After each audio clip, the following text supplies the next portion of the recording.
He was born.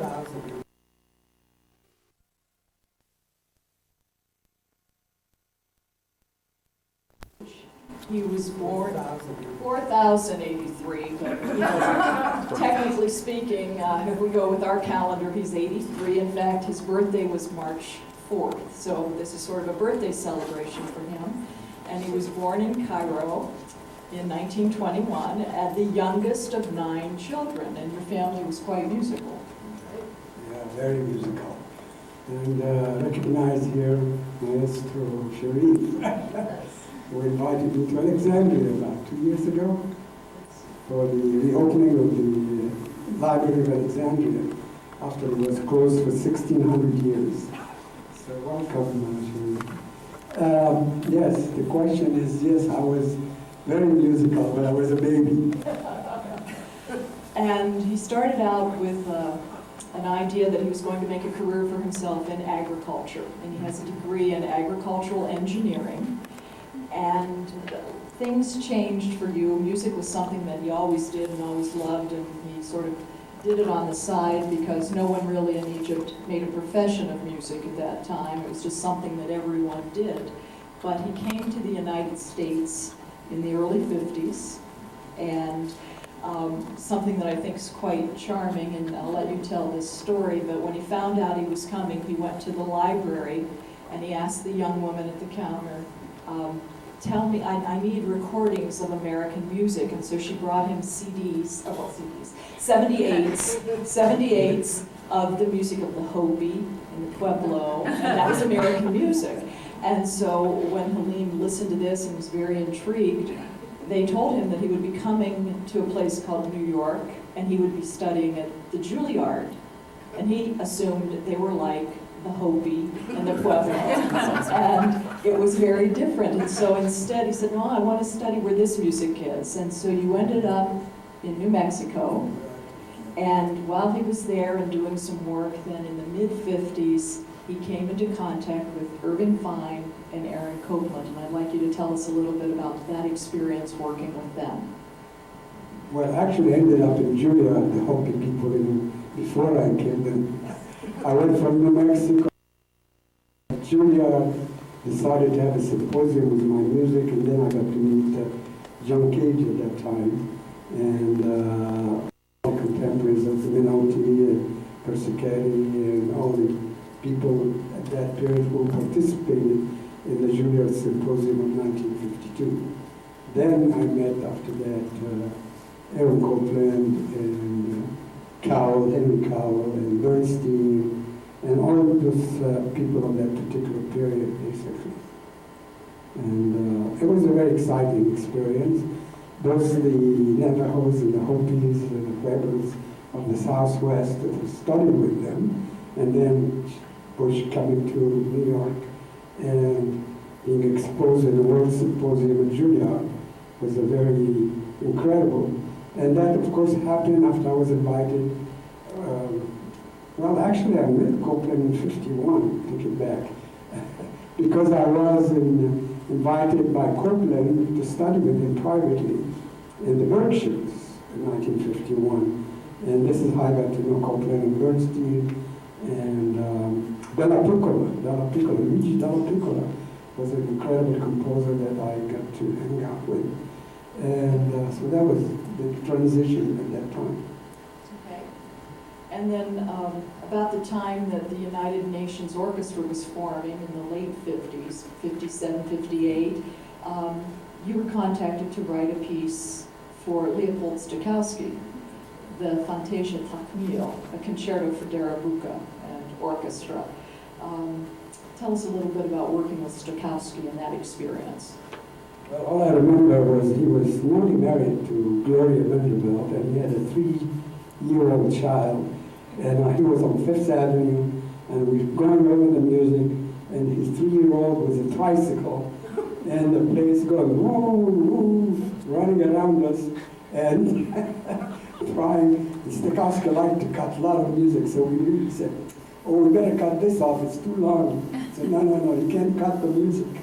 So it was very exciting, and then I soloed my Darabuka with him, And when I saw it at the Metropolitan, he said, why do you have to make it so difficult rhythmically? But it was a very exciting thing. Finally, after almost, 40 years, we got even got a recording of that particular night, because it was done by Voice of America, and they would never release it. So, but finally we have a recording of me playing the darabuka, an Egyptian drum, with the orchestra, the American orchestra with Stokowski. Yeah. And you were excited too, because on that concert, Henry Cowell was there with his Persian suite. Yeah. So tell us about Cowell's music and how you think, that concert was very compatible. Yeah, I was excited to know Cowell. He was actually excited about my music. He was going to Iran, and I gave him a bunch of recordings to take to Iran.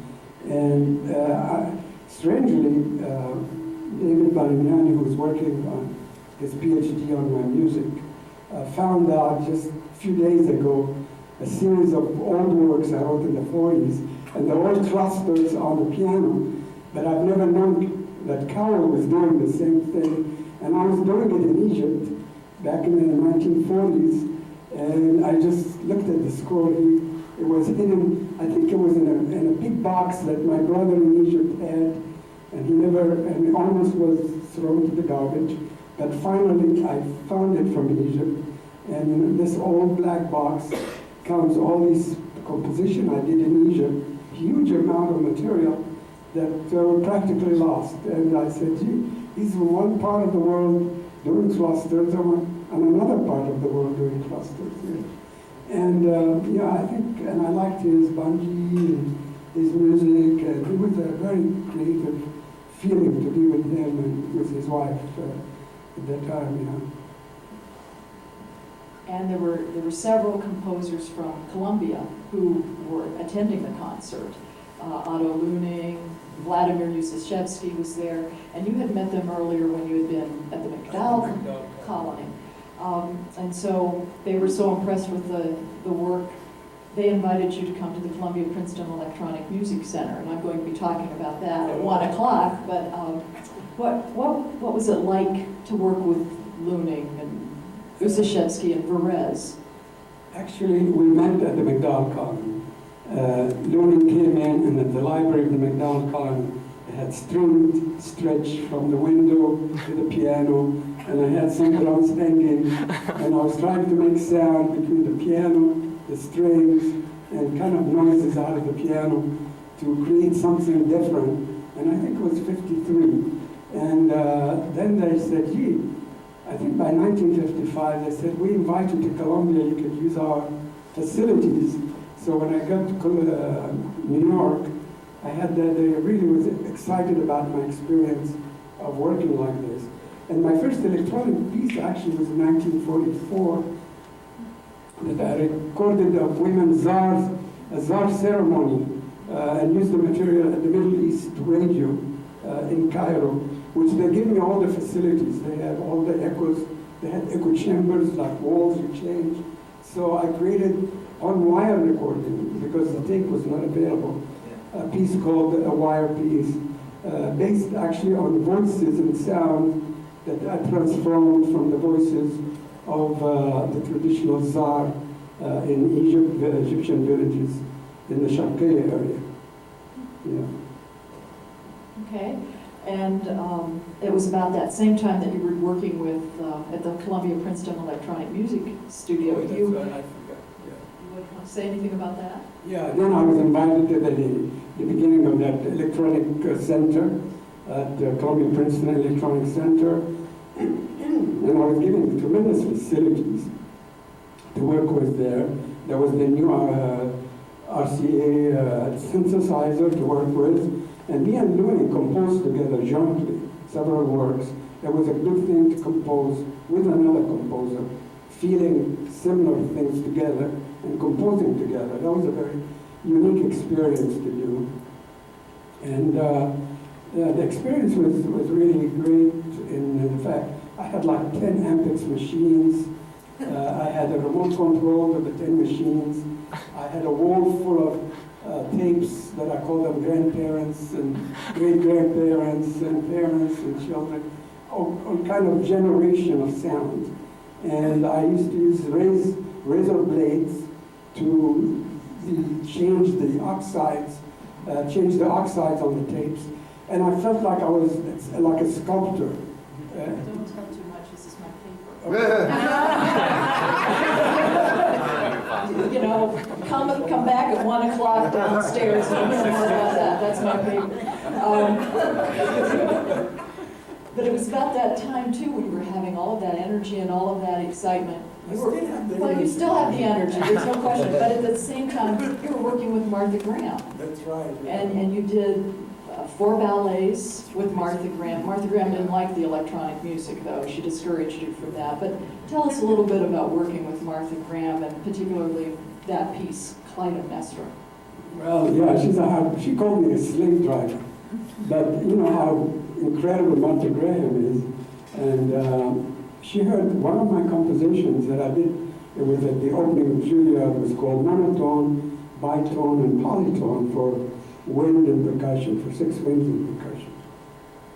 She fell in love with that piece, and she fell in love with the piece I did at the Boston Festival in 1953. And so she came, and the minute she saw my music, she became very involved in it, and decided that she needed to work with me.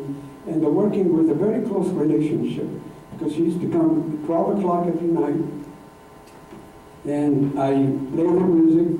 She decides on it. I call the conductor at 3 o'clock in the morning. He thought those Egyptians are crazy people to wake them up at 3 o'clock to do some work. So I used to go pick him up from 2nd Avenue. I said, the piece is ready. We has to choreograph. The reason is that she made me sign a contract for Broadway. It was like end of August, and she said we open in October 1st or 3rd. And I said, all right, if you can do it, I can do it too. So the things went so fast, you know. So my relation with her was like a battle scene in a way, between me and her dancers, and I loved working there. I usually composed all night at 63rd Street, and in the morning, ready to choreograph. This is just in a capsule. Okay, all right, that's good. And so you're having some success and some fame, and then in '59 in February, you had a concert with Alan Hovanes. You played the first half of the concert, he played the second half of the concert, and that's when you started your relationship with C.F. Peters Music Publishing Company. Tell us a little bit about that and a little bit about Hovanes. Yeah, it was incredible being with Hovanes. I met him in Boston. And you're always the same. He looked very old from the beginning. And he was old all the time. But he lived many years. And he always walked. He had a lot of yogurt because his stomach was always a little bit upset. But we sat down and he would play the piano for hours for me in Boston. And he loved monotone, bitone, and polytone. And we decided that we should share a concert in New York City on 14th Street at a theater that only gives musicians a chance on Mondays. So we had a joint concert, and at the end of it, Walter Henriksen, the president of C.F. Peters, came to me and said, can I be your publisher? And this is how the relationship with C.F. Peters happened. And on that concert, you played several piano compositions, but you did Misriat and Afrikriyat and Arabiyat. And it would work better if we had a grant, but could you give us a little taste of one of those or something similar? 3 minutes? Oh, you can go for about 10 minutes if you want. Sure, we got plenty of time. Then we'll let the good folks ask you some questions. How's that sound? Well, you know, in Egypt there is a proverb. I know I've never played an upright on my special composition based on the pedals and the sound and the string inside. So this, I have no way to do it. But there is a proverb in Egypt that says, well, if you're a good weaver, anybody can weave with a donkey's leg if you're really a good musician. Is that correct? Okay. Am I translating it right? Yes, little Hamar. Okay. So I can weave with a donkey's leg, you know, and create music out of it. So I tried. I got them right here. Arabian?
Do you want to play anything else, or is that? Yeah, Africa, yeah. Okay.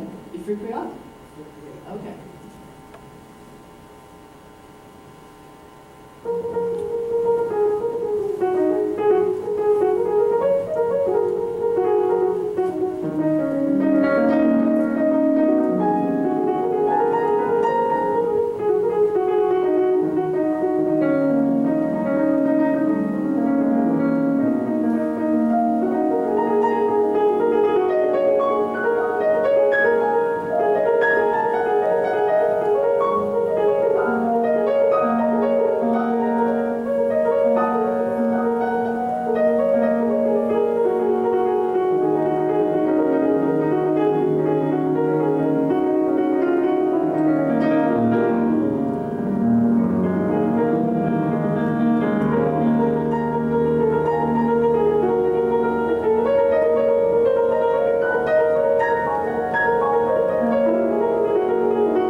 Oh, that's it. I think, I can remember I was going to talk about that, right?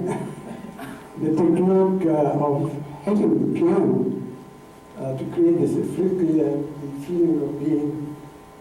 I got the feeling actually in the section of Upper Egypt called Nubia, and from Nubia to the Sudan, and there's a lot of contact when I was young between Egypt, of course, Nubia is the southern part of Egypt, then the Sudan, and into Uganda. And there was a lot of movement when I was young. People, engineers used to travel back and forth and into the Uganda area for the Nile work on the Nile, the Upper Nile kind of engineering projects. And a relative of mine used to travel, and I used to travel with him. And so the technique to create that sound demands the palm actually of the hand to capture some sound other than the finger, to create the element. The idea is to create the elements not just of the melodic thing, but the sound of the people. How could you create the sound of the people with the melody itself? And therefore I used the palm of my hand in part of the recreation of those sounds. So like I showed you, it's like come here.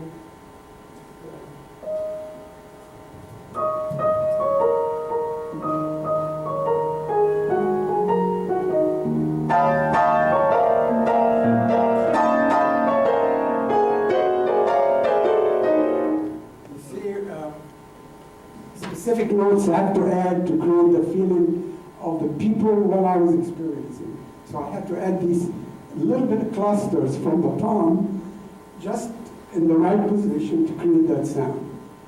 So that's the basic idea that I was working on. So these were some of the pieces that prompted Walter Hendrickson to say, I want to be your publisher. Yeah. Yeah, okay. This is probably a good time. Are there questions from the audience for Halim? Bill, yeah. No, Bill? I wouldn't know where to begin. I know.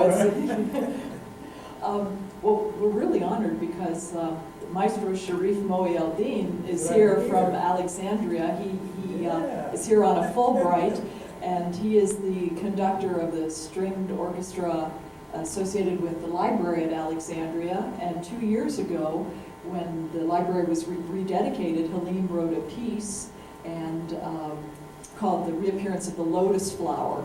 And about 9 musicians, mainly Kent State University faculty, had the opportunity to travel to Egypt and perform on a series of, including me. I was there as the biographer, but I think I did a little singing along the way.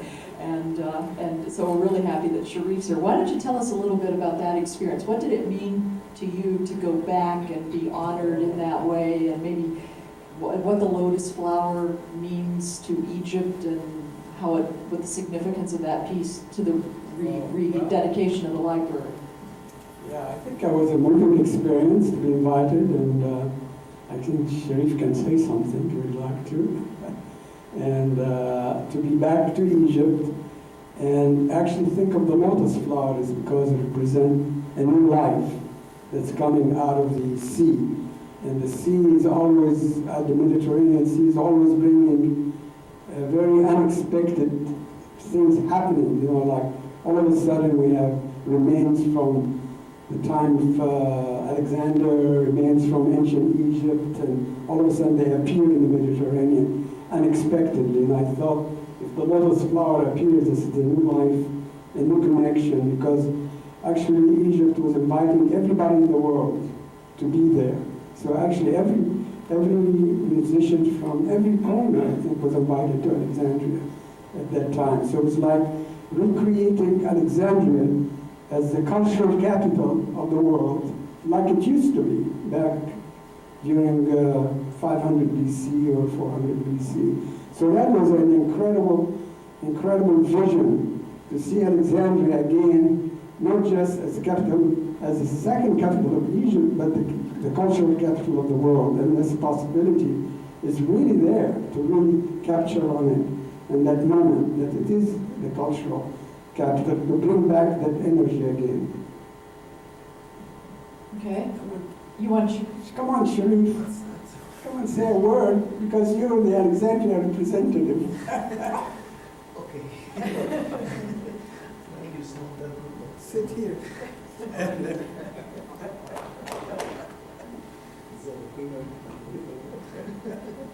All right.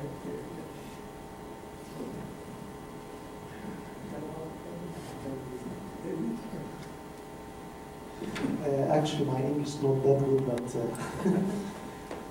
it was very nice 10 days. I think it was 10, 11 days. And we did 5 concerts in these 10 days. All of concerts was compositions by him. And we began the concerts with that piece, the Lotus. And it was also the first concert for the Biblioteca Alexandrina Chamber Orchestra, as well as the first concert of the whole series of his music. And the piece is beautiful. I think we don't have, you have a record of it? Yeah. The concert is beautiful, the piece is beautiful, and I conducted myself. It was my honor to conduct it. And we spent really nice 10 days with American musicians and Egyptian musicians together, playing music together. And actually, this event we like it very much, and for that we'll have another event next 10 days that 12 countries will come with musicians and singers, 300 musicians and singers coming together to do the ninth Beethoven next April, 1st of April in Alexandria. We like very much this cooperation between the musicians, and we do every year now a festival with musicians all over the world after this experience. We like it very much, and I like it very much. And I wish you a very good life birthday. Yes, my birthday was yesterday. Thursday was okay. Yes, thank you very much.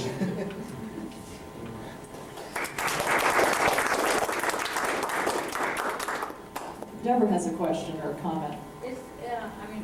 Halim, I think Hakim says Hakim is going to speak a little bit about Mecca also. Do you have any bars from Mecca that you play? I really didn't bring this for us. No,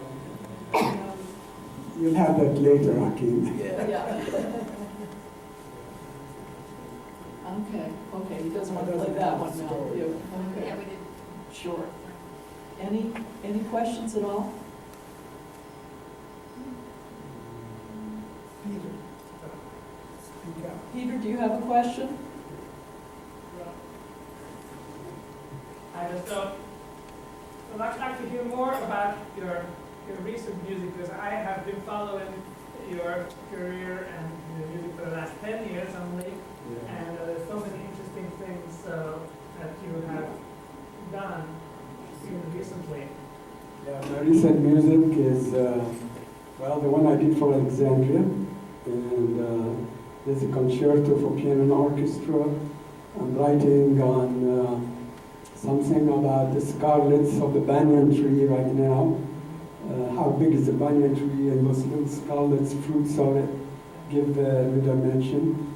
I composing pieces right now for the Bassoon Ensemble called the Ceremonial Fattening for Death and Resurrection. It deals with how foreign policy deals with big leaders. They fatten them up, they slaughter them, and then give another person exactly the same.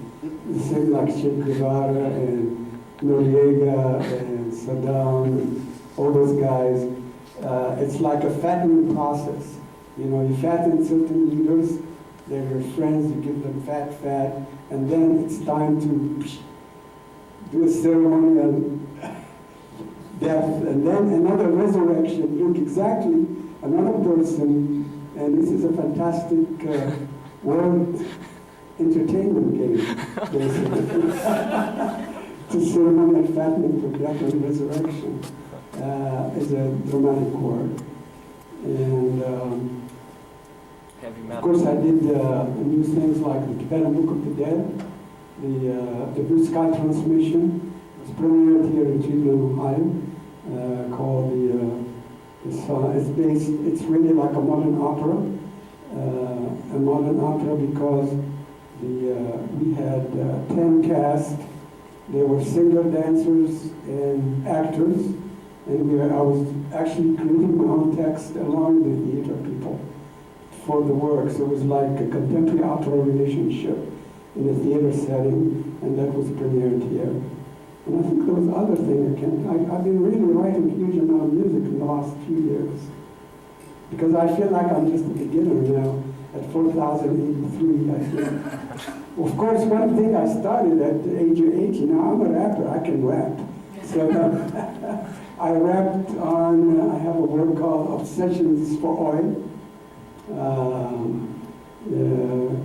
I had the words, some of it about business and fear, money fear, and money business, and money business, and money war.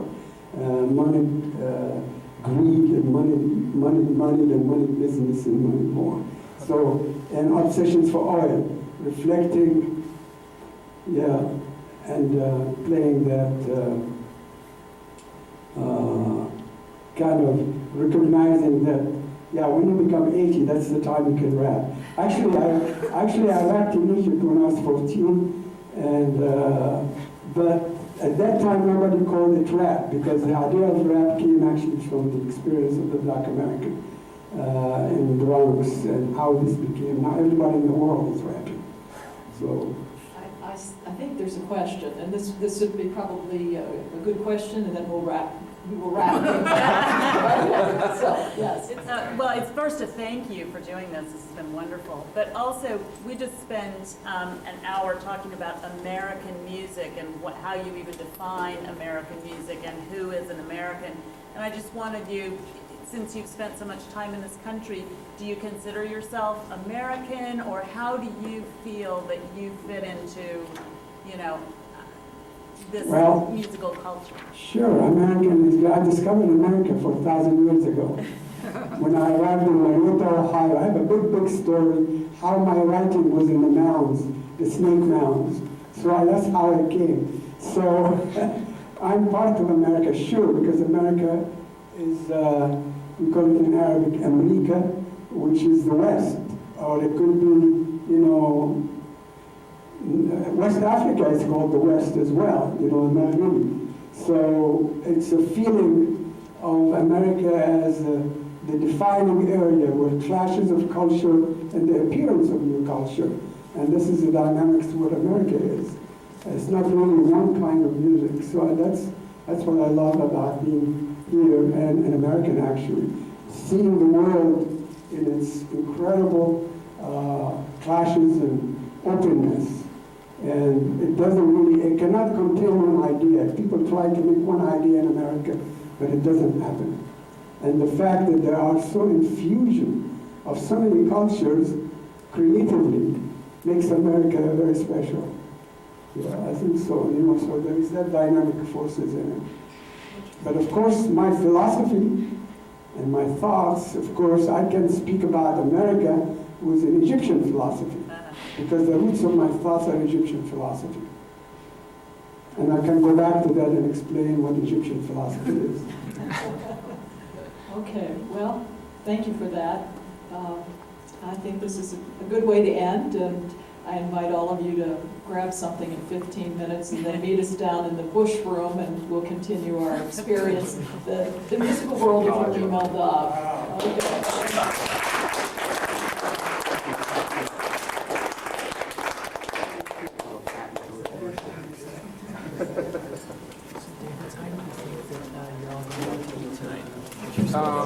We're thinking about 5:45, because there's a session from like 4:15 to 5:45, I think. And then at 5:45, there are a few like informal things. There's like a shape note singing. Cool. Yeah.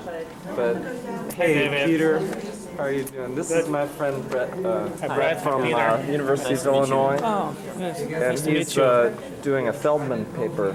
You are? Is it tomorrow? Yeah, tomorrow morning. Tomorrow morning. Yep. Feldman. Denise.